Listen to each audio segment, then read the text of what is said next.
ఓం సాయిరామ్. సాయి బంధువులారా, ఆత్మస్వరూపులారా, ప్రేమస్వరూపులారా, ఇప్పుడు మన ముందు ఒక సమస్య వచ్చింది. ఏమిటది? శాస్త్రాలు శాస్త్రాలు శాస్త్రాలు శాస్త్రాలు ఏం చెప్పాయి, శాస్త్రాలు ఏం చెప్పాయి, శాస్త్రాలనే ఆచరించాలి, అనుసరించాలి, సొంతంగా ఎవరు వ్యవహరించడానికి వీల్లేదు. సరే, ఈ మధ్యన శాస్త్రాలకు గుర్తింపు వచ్చింది, సంతోషపడతాం. కానీ ఆధ్యాత్మిక మార్గంలో కానీ, గురు మార్గంలో కానీ శాస్త్రాన్ని ప్రమాణంగా తీసుకోవాలా, గురువాక్యాన్ని ప్రమాణంగా తీసుకోవాలా అనేది వచ్చినప్పుడు మన ముందుకు గురువాక్యాన్నే ప్రమాణంగా తీసుకోవాలి. శాస్త్రవాక్యం కన్నా గురువాక్యమే గొప్పది అని మనకు మన పురాణాలు చూసినప్పుడు తెలుస్తుంది. రామాయణంలో విశ్వామిత్ర మహర్షి రామలక్ష్మణులను తాటక వధ చేయడానికి యజ్ఞ సంరక్షణార్థమై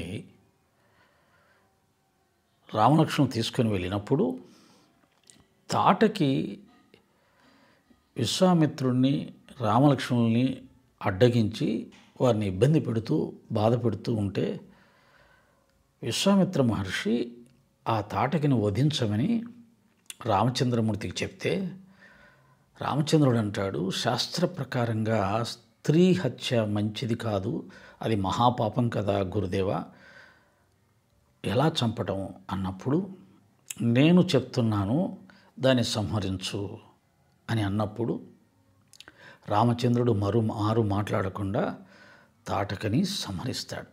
అంటే ఇక్కడ శాస్త్రవాక్యం కన్నా గురువాక్యమే గొప్ప అని స్వయంగా రామచంద్రమూర్తి మనకు తెలియచెప్పాడు. కాబట్టి ఎన్ని శాస్త్రాల్లో ఏం చెప్పినా ఎవరైతే గురువుని ఎంచుకుంటారో ఆ గురువు ఏం చెప్పాడో అదే అతను ఆచరిస్తాడు, అదే ఆచరించాలి. గురువాక్యమే శాస్త్రవాక్యం అని గొప్పది. దాంట్లో ఏదైనా దోషం ఉంటే ఆ గురు శిష్యులు చూసుకుంటారు. దానికి సమాజంలో ఉన్న ఇతరులకు ఏ సంబంధం లేదు. అయితే తాను ఆచరించేదే అందరూ ఆచరించాలని అతనేమైనా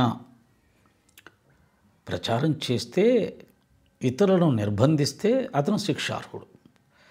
కానీ తనకు వ్యక్తిగతంగా గురువాక్యాన్ని పాటిస్తూ అతను చేసే ఆరాధన కావచ్చు, ఆచరణ కావచ్చు, అది ఎవరు తప్పుపట్టడానికి వీల్లేదు అనేది కూడా మనకు తెలుస్తుంది. కనుక శాస్త్రవాక్యం, గురువాక్యం రెండు మన ముందుకు వచ్చినప్పుడు గురువాక్యమే ప్రధానం, గురువాక్యాన్ని మనం పాటించాలి.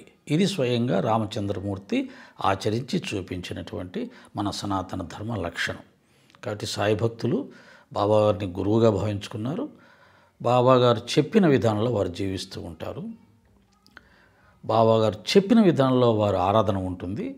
వారిని తప్పుపెట్టే అధికారం కూడా ఎవరికీ లేదు. ఎవరైనా వచ్చి రిపోర్ట్ చేశారనుకోండి, పలానా సాయి భక్తుడు ఈ విధంగా నన్ను నిర్బంధిస్తున్నాడు, తప్పదు. ఖచ్చితంగా అతని మీద యాక్షన్ తీసుకోవచ్చు, పనిష్మెంట్ ఇవ్వచ్చు చట్ట ప్రకారం.